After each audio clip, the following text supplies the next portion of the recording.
Oh, well, hey there. It's Jamie, that's me here. Welcome back to my channel. Let's go ahead and get into Ready to Love.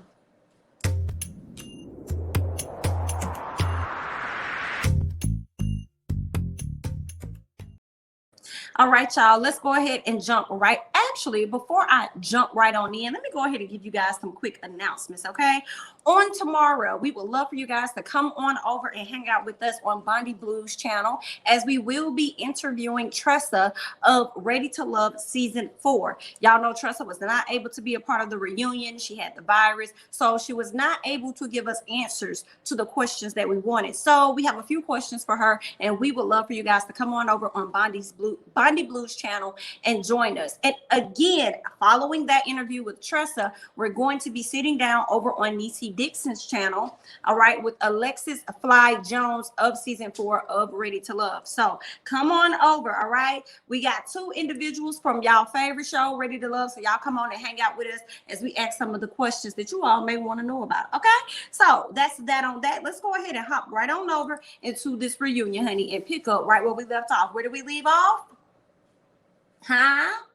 Miss Kyra, okay? We left off with Kyra. The question is whether or not she's going to move forward with AJ. And so Kyra says she's not moving forward with him. She's not focused on that right now. He knows now what he needs to do if he indeed wants to pursue some type of serious relationship with her. She said, but that's not her focus right now, and she's good. Once again, I feel like, Kyra, girl, you blowing smoke. That's not what you want. And let's be honest, I wouldn't even want anything with this indecisive man. Okay, I feel like AJ has shown you enough of his cards in different hands. So why would you even like? It don't matter what he knows now as far as how he's going to pursue you. It should be about what you are willing to, and not willing to take at this point, and what he's offering is something you're not willing to take. There's too many men out there in Texas for you to be focused on that one. So I would just, move on. I would have just let him know, like Nene said, the door is closed. The door is closed. So no, you cannot come back over here, honey. So skedaddle. All right. Now let's move on to Troy, because they had to go ahead and talk about Troy, because Troy is the person that like to fill up, rub up, kiss up, and touch up on people. Okay, even if they don't want it, and he's gonna assume just because they let him do it that that's what they wanted, honey. Let's go ahead and move on. Now, Troy says that he was trying to make a connection with the ladies in a very short amount of time. I guess, honey, but the impressions you was making was not good enough. All right. He says that it's not like that all the time. It's not like that all the time. Okay. That's what he said. He don't always do that. And I'm like, I do not believe that. Amber popped up and said, if it's not like that all the time, then why would you say that that's your signature move?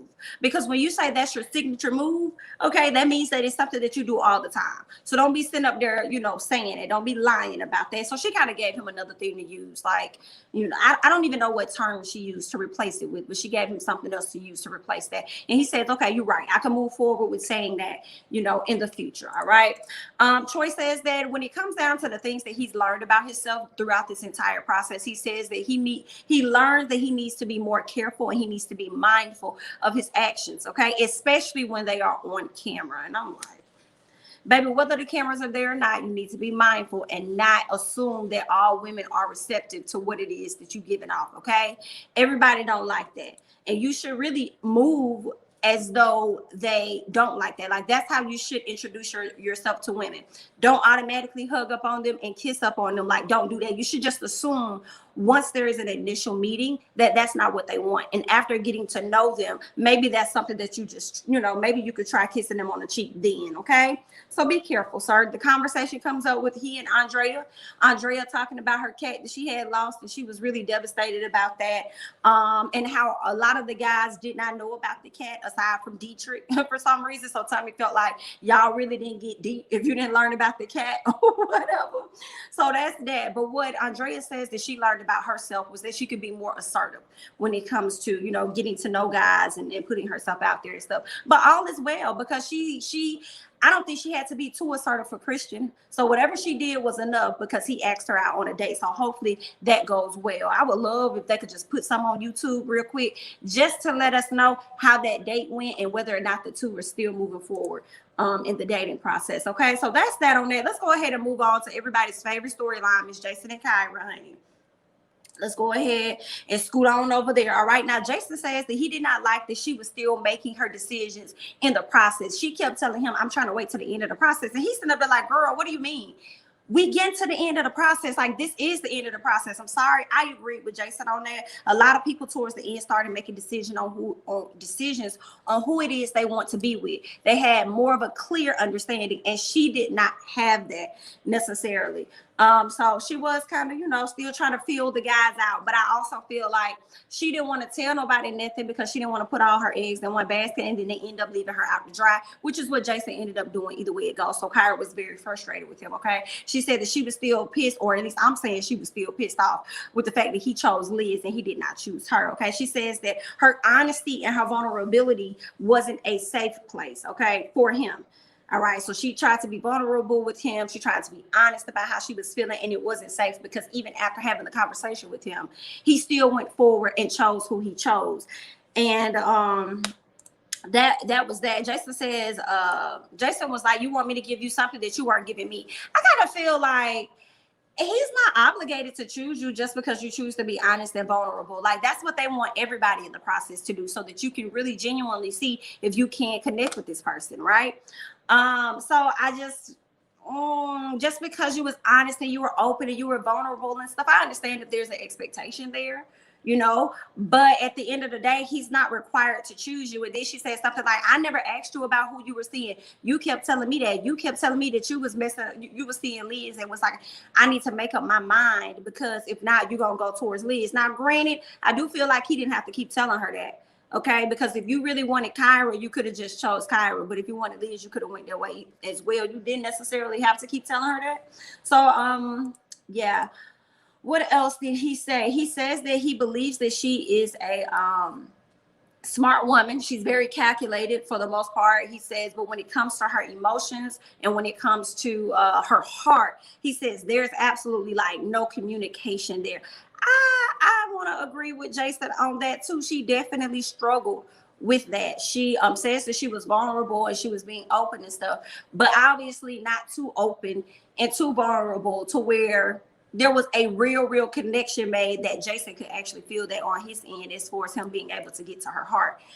So I feel like Kyra was on the fence throughout this process. Okay. So that's that. Y'all leave y'all thoughts and comments down below about Miss Kyra and Jason. Okay. Now, he asked why was she mad with his decision. Kyra says because he should have told her and she didn't have the decision made. So she was upset with the fact that he could have told her that she wasn't going to be the person that he chose. And I feel like she's relating that to the fact that when she almost got sent home by AJ, it was in that moment she realized, oh, wow. So Jason chose Liz. Why didn't he tell me that he chose Liz? And I'm kind of like, that's how it goes in this process, Kyra. You don't understand how it goes in the process? That's how the process goes. You may not always know. Like, you be thinking somebody feeling you and stuff, and then you find out they're not feeling you. That's just how it goes. It's not that I don't think he was obligated to tell you that ahead of time, based on this process, that he wasn't feeling you. I feel like some of the things that Kyra was saying, it didn't really make sense to me, and it definitely did not seem fair 100%. Okay, so I mean, I'm not understanding what it is she wanted from Jason. But if y'all know, y'all hop down in the comments, because I was just confused. Because I'm like, girl, what is this? And then did y'all see when it's time to go talk about Stacy and David, how they were up next and how Stacy grabbed on him? She grabbed on his shirt and his stuff and just grabbed, because I'm moving on to the next conversation at this point. I'm done with Jason and Kyra, okay? And clearly Jason done with Kyra too. So let's move on. Talking about Stacy and David. Did y'all see how she was grabbing on him when it was their turn? I'm like, why are you doing the most? Okay. Stacy has lacked attention somewhere in her life, or at a younger age or something. I don't know, because she, for me, at the reunion was doing the absolute most. And I'm sure they probably didn't even show us half of the outburst that she gave throughout the entire reunion.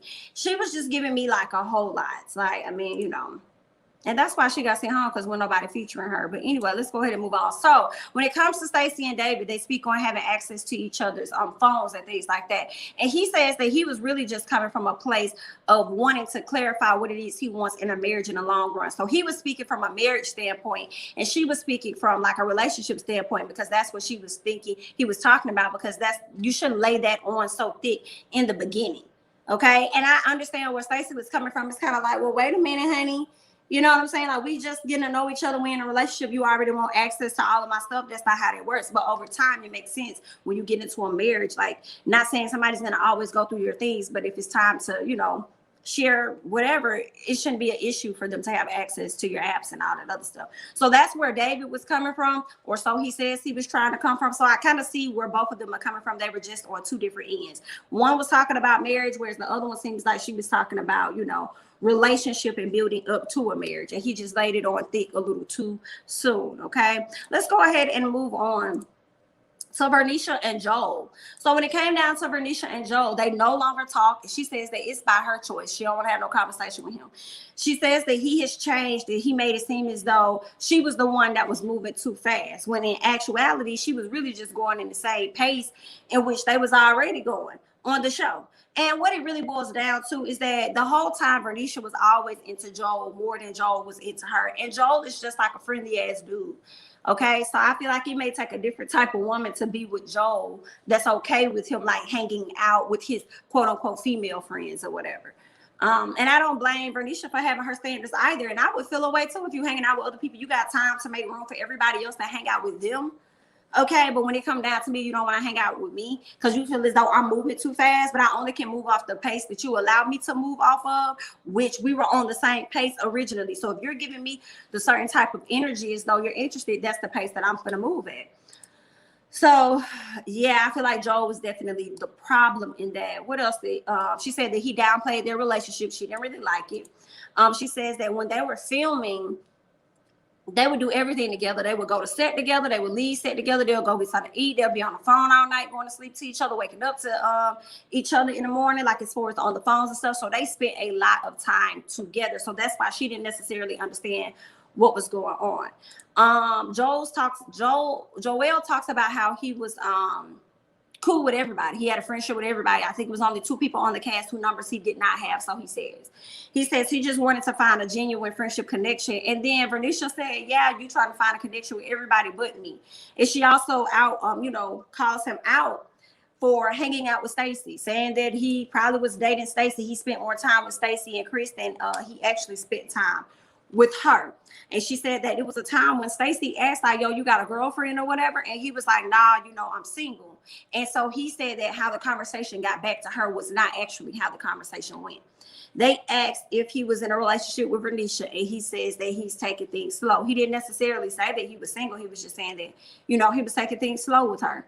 So somebody came back because Tommy wanted to know, like, how did you find this information out? She didn't want to pinpoint or say who the person was. She just said the cast. That's what she said. So obviously when the information got back around to her, it wasn't right. But at the end, she says that, I'll get to that. Anyway, so what else happened? What else? Joel says that he never downplayed their relationship. He just said he was just taking his time. Vernicia says that she heard it from the cast. I talked about that. Vernicia says that she doesn't like how Stacy moves. She said she saw a time when they were having a conversation and Stacy put her hand on his chest. And this was the thing for me. Stacy was like, when did I do that? Nah, because I'm not a touchy-feely person. And I'm like, you a touchy-feely ass lie. That's what you are. We just saw you touch Christian when he was sitting next to you, bimbo. And then we saw you over there pulling all on David and stuff. You are a touchy-feely ass person. And that's okay. That's what you are. You could have just said, I didn't mean any harm by that, even though I talk and I touch with my hands and all this and that. But I don't believe Stacy. Stacy, girl, we've already seen you do it on the couch, on the show so far, but you talk about you ain't no touchy-feely person. Now, maybe Vernicia could have misinterpreted that, but I feel like she only misinterpreted that based on the information that had got back to her. So she started probably looking at it much differently than what the situation was. And because he be hanging out with you more and Chris more than he be hanging out with her. So that's that, okay? Now, Joel says that he backed off of Vernicia because of her controllingness and her trying to insert herself. So, like, she wanted to stay the night at the house. And he was like, well, slow your roll. You know what I'm saying? Like, you're moving too quick. All right? Just give me a little bit, okay? Calm down. And then he said there was another incident where he and Amber, so his mother-in-law, I guess, passed away. And so Amber reached out to him and said, I'm so sorry to hear about your loss. If you need anything, let me know. Like maybe we could go grab lunch or something like that, grab something to eat, right? So when that happened, first of all, I got this picture right here because Chris was looking at her like, why you feel the need to go out with everybody? Like, what's up with it? Like, why are you, what's this? Okay, because that's exactly to me the eyes that Chris was giving to Amber, right? So then Amber was speaking up and said that because Joel said that Amber said Vernicia would be upset if they actually went out. And Vernicia was trying to speak to that, but Amber spoke up and was just like, yeah, you did say that. You said that if I would have went out with him alone, you would have felt the way. And that right there makes me feel like Vernicia got some other type of insecurities on top of how Joel treats her. And she may think, I ain't got no insecurities where I'm fine. I'm this and that. I look good. You know, I'm built like this and that. All to do. It's not even the outer appearance. It's more so of what's going on with you internally. A lot of women have these figures, these body shapes. They look pretty and stuff and be thinking that's enough when the whole time deep inside, they're really damaged by something that's happened in their past. So I feel like it's a little bit of that. And I also feel like Joel contributes to that as well, contributes to the insecurity that she may have within that relationship. Because why would you feel threatened by Amber? Maybe it could be because Amber out here kissing other people, people that was interested, you know, when she was out here kissing Ryan and stuff. So maybe it could be that, but it also could be something else based on how she came at, you know, chrysanthemum them and all that. So I don't damn know. I feel like everybody got problems, okay? And Joel is not helping girls. So maybe it's best that y'all don't be together, all right? Vernicia says that she would not have been upset had they actually went and got lunch and stuff. But that was that. She said that she didn't like that Amber was trying to make it seem like she was being aggressive or whatnot. And Tommy tells Joel, like, you know, we've had conversations in the past and our conversations have been about you and your communication. Like, you know, you got poor communication issues. And so he says that he doesn't feel like with the issues going on between he and her are about the communication issues. I feel like they are. Joel, I don't feel like you changed anything at all. I do. I feel like, yeah, I feel like you are definitely a part of the problem. How are you making time for everybody else but her? And when she's trying to hang out with you, you feel like she's doing too much. And it's like, if you're not into her, then just say that. And you should say that on the front end instead of the back end, okay? So, yeah. Tommy asked if he cares for Vernicia. And all he said was, look, I just stepped back from her and says that it was his choice not to talk to her. It wasn't her choice to not talk. And then he said, let me ask you a question. Did you say that you will slap somebody if you see them in my face? What? And she was like, baby, I'm 40 years old. I ain't out here trying to fight nobody, especially not over no man. And she said, that's your problem right there. You hear stuff from other people. And then when you hear it, you just go and you just automatically don't even have the conversation with me. You just start feeling a way about me. Well, I feel like y'all kind of work the same in a sense. You hear things from other people, and I feel like you probably go to him on some attack mode type stuff.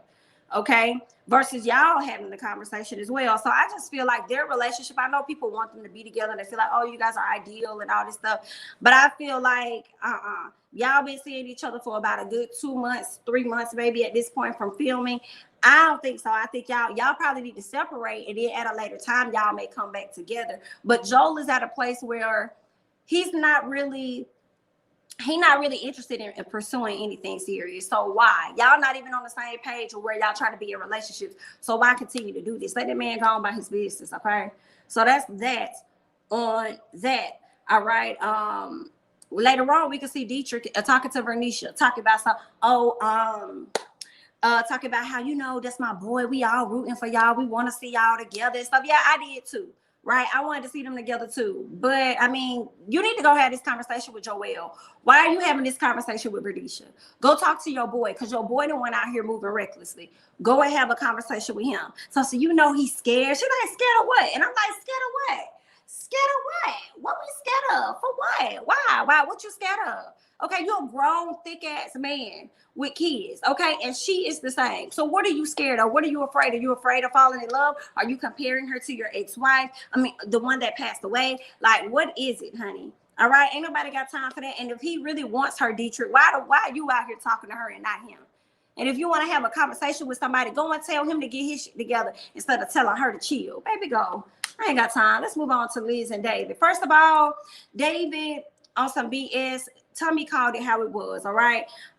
He talking about the whole Jason Liz situation and how he said Liz felt the way about him bringing up her kissing Jason in front of the friends. He said that he brought it up saying that he admired the fact that she told him when she didn't have to. But Liz says that that's not how it went, and he knows it. I agree. I believe everything Liz is saying. I don't believe David is talking about. David is one person that likes to talk too damn much and likes to control the conversation, because that's exactly what he did when Liz talked. Liz could barely get a damn word out. Okay, he rushed, and just like he rushed to eliminate himself, he rushed to try and give her an apology before she could say anything else negative to him. That man has problems. And it just makes him even less attractive. Like, I cringe, okay? And I hate that Tommy allowed him to control so much of that conversation, but I appreciate the fact that Tommy kind of called him out. Like, yeah, you were able to sit at this table and you were able to eliminate 2 women. I believe it was Stacy and Andrea. Now it's time for you to receive that karma. You want to hurry up and eliminate yourself before somebody else gets the opportunity to do that. You're lame and you're whack. And I can't stand it. I just hate how he was trying to, pretty much talk over Liz. Well, not pretty much. That's what he did. He talked over her the entire time and didn't want to issue her a weak ass apology. And when he went over there to hug Liz, it looked like Liz wasn't even finna get up. And I wish she would not have. I wish he would have played him the same way he tried to hug her, where he tried to dip out and self-eliminate himself. We good, David. We good. You can sit over there with your apology. You don't have to come over here and hug me. All of that was a distraction to try and get Tommy and stuff off your ass. Baby, go sit down. You know what you did. And we good. We see each other, or at least I see you. And you can stay over there on your side of the couch. And I wish she would have said something like that to him instead of standing up and feeling the need and feeling pressure to hug him back. No, that's dead. Okay, stay where you at, sir. Tommy, please have him stay in his seat. Please have a seat. Tommy, he don't have to come over here. I'm fine. Okay, I hear his apology from here. There's no need for him to come over here to touch me. Okay, thank you. It's fine. It's over. The season's over. I got my man. Okay, we're good. All right. Thank you so much. I wish he would have declined the offer. So getting to Liz and Jason. Okay, they're sitting down. She says that she loves his honesty and that the communication between the two of them is really, really good. All right. She says that he says that he loves that she is open and she keeps things consistent, and she honored the process that he was in, and she was understanding, knowing that he needed to go out and see whether or not there's a thing with Kyra. She allowed him to fully do that. And when he came back to her, things just never seemed, different. It always seemed like it was the same. She didn't give him hell for it or anything. And so because she made that process easier for him, it just made him become more attracted to her in the process, that he got a lot of respect for her. So now they're together and they are continuing to practice celibacy, although they're intimate. And they're intimate as far as, hugging, kissing, showing affection and things like that. But they have yet to cross the line because Liz says that her standards are still there. And I don't blame her. Okay. Now, Jason said he's going to honor her and where she is in that celibacy, process. So they're just dating. They are exclusive right now. You can say they're girlfriend and boyfriend, and they're just going to see how the relationship develops from there. Now, when it comes down to how the cast is doing, David saying he dating, child, bye. I don't believe him.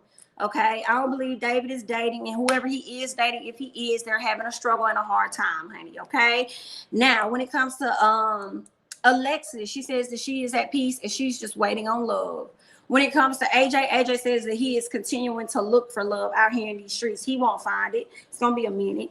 Chrysanthemum, she's continuing to date as well. Majority of the cast is just pretty much continuing to date. Chris says that he feels redeemed. I want to see how things are going to go with Chris and Amber. All right, how things are going to flow for them within a year. If they're still going to be together, I would like to get like a update on some of the couples that have still been together after the show. All right, and when it comes to Liz and Jason, I already told you guys they're going to continue to date. All right, so that's that on that. All right, that's all I got, y'all. All right, leave your thoughts and comments down below on the reunion and the overall season of Ready to Love season 4. I'm Jamie, that's me. Don't forget to like, comment, subscribe, share my videos. Follow me on Instagram as well as Twitter at Jamie, that's me. And I'll catch you guys in the next one. Bye-bye.